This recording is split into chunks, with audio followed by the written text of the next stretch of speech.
So, like usual, the first job is to kind of sort out through my timber and work out how to break it down.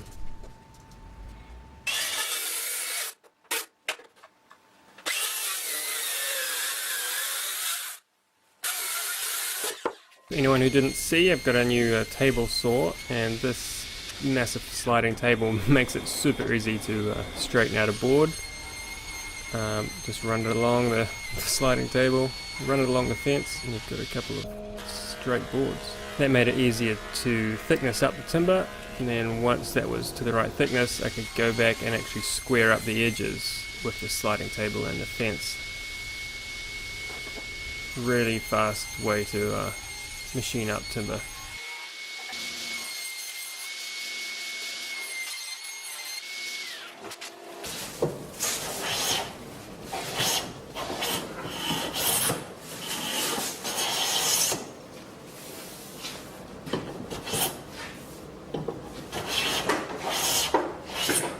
So I'm relying pretty heavily on this job, on this CMT front door router bit set. I've had it for years and I've never actually used it to its full, well, the way it was meant to be used. And in this job I'm almost going to use it the way it was meant to be used.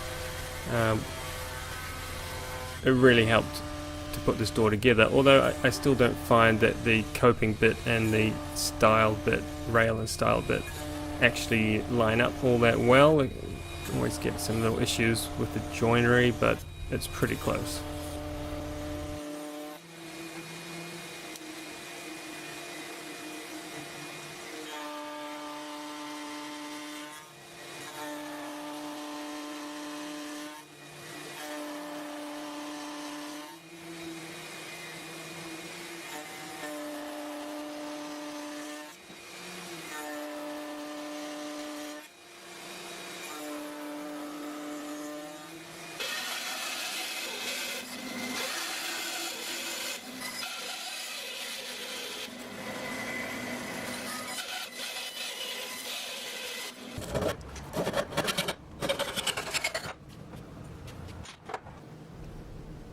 So with all the pieces cut and moulded, I can mark out for the mortises. Now I was planning to use my benchtop mortiser, but it wouldn't go deep enough the way I wanted to do it, so I ended up just setting up my drill press and drilling a bunch of holes.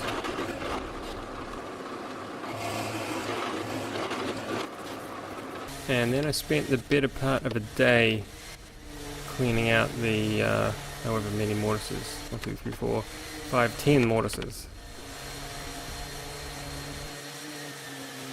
Saying earlier about the coping bit not quite doing its job properly, something was off by about 1/2 mil, so I had to just trim out inside this coped area just a little bit, but ended up having to take quite a bit out just for the size of my 4mm chisel. But anyway, it made things work and it was good.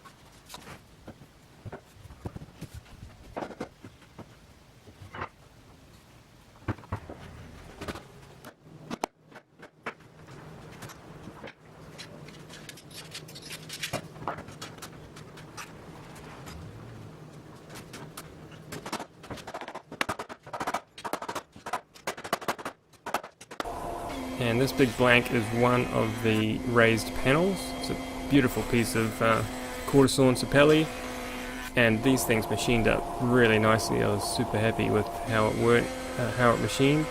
The bit I'm using is actually my father-in-law's, and it's been around forever and probably never actually used, so it's still really sharp, so you can see how crisp the cut was.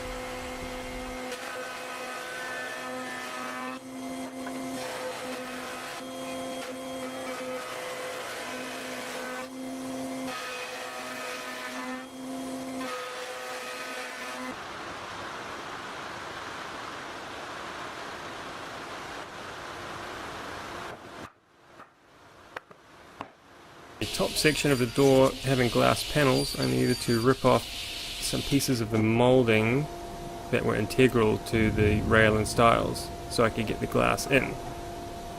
So that was a little bit of playing around. I needed to work out the start and stop position of my blade on the new saw so I could do some stop cuts, but anyway, it worked out pretty easily.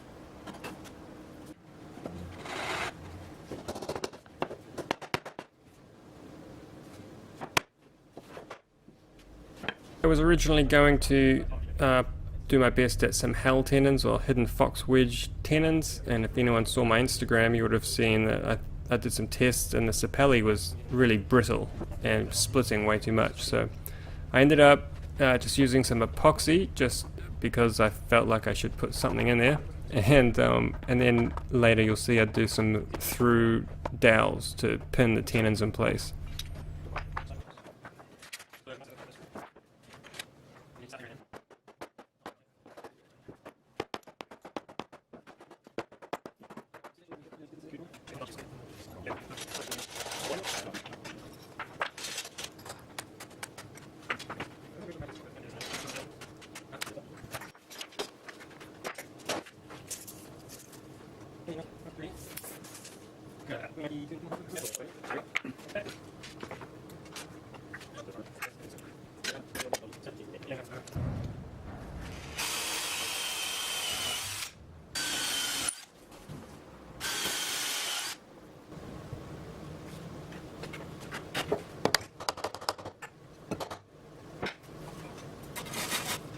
So that really just left making up the glazing beads to go back around the glass.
So this door's going in an aluminium frame on a brand new house, so I was given the hinges for that fit on that particular aluminium frame. Right, so I don't usually like to show off things when they've only got a primer on them, because they always look a bit patchy and a little bit shit. But in this case the client's going to do the finish painting, so my job is just to get it to site now. Well, obviously I've still got to put the glass in, then get it to site and also put the lock in. So while you're getting over your shock of me painting the sapelli, bear in mind that sapelli is regarded fairly universally as an excellent door timber, and especially external door timber. You may have seen recently the Wood Whisperer actually made his outdoor gate with sapelli. Of course he clear coated it. So it's a matter of the client asking for an excellent quality piece of furniture, and I'm making something that's going to last. And they specifically asked for something that was going to last them. This is going on a brand new house, and they want it to last forever. And whereas most of the things like this that you can buy from a shop, hardware store, they're made of like oil impregnated MDF and not going to last too long. And saying that, this is going in a fairly sheltered area, but it's still, excellent quality work, and the paint finish doesn't really bother me. I know that it's a really good quality job underneath that, and I think that's what matters.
So I'm meant to be adding a lock, or installing the lock on this door, but the client still hasn't got around to buying that yet, so this is it for now. I'll be back later when it's in.